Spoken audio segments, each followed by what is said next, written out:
आज आपण बनवणार आहे super cute Santa Claus beetroot paratha. याच्यासाठी मी हा बीटरूटचा एक डो मळून घेतलेला आहे आणि स्किन कलरसाठी इथे मी नवमूलची हळद पावडर वापरते। आता हा सुद्धा आपल्याला डो मळून घ्यायचा आहे। पीठ मळतानाच हळदीचा वास एवढा मस्त येत आहे ना, काय सांगू। चला तर मग आता बनवूयात सांता क्लॉज पराठा। त्याच्यासाठी आपल्याला हा पहिला येलो कलरचा जो डो आहे तो आपल्याला व्यवस्थित लाटून घ्यायचा आहे आणि त्याला आता मी इथे वाटीने चेहऱ्याचा शेप आपल्याला कट करून घ्यायचा आहे। तर बघू शकता असा हा सेमी सर्कल डो आपल्याला कट करून घ्यायचा आहे। परत आपल्याला बीटरूटची देखील एक चपाती लाटून घ्यायची आहे आणि आता आपल्याला याची कॅप बनवायची आहे।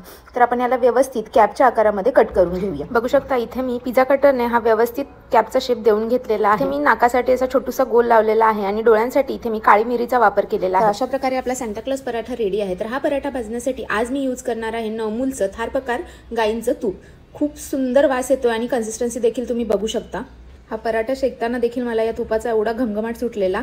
घरातलं साजूक तुपाचा आईच्या हातचा जो फ्लेवर असतो तोच अरोमा आत्ता मला हा पराठा भाजताना येतोय आणि आय एम 100% शुअर की आरुषला हे कळणार देखील नाही की मी घरचं तूप न वापरता दुसरं तूप यूज केलेलं आहे। तर आता आपल्याला सांता क्लॉजला रेडी करायचं आहे। तर त्याच्या भोयांसाठी इथे मी पिठी साखर यूज केलेली आहे आणि बाकीच्या ह्याच्यासाठी मी इथे दही यूज करत आहे। म्हणजे जसे की मिशी आणि दाढीसाठी आपण दही लावू शकतो, म्हणजे तेच ॲज अ डीप म्हणून मुलांना खाता येईल। तर अशा प्रकारे आपला हा cute little beetroot Santa paratha ready आहे। बघू शकता किती टेम्पटिंग दिसतोय।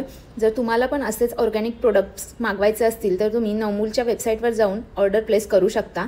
बघू शकता ही तुपाची कन्सिस्टन्सी आहे आणि आता वेळ आहे फायनल रिझल्टची। बघूया आरुषला हा पराठा आवडतोय की नाही। या तुपामुळे पराठा सॉफ्ट तर राहिलाच, तसेच फ्लेवर देखील मस्त आलेला आहे।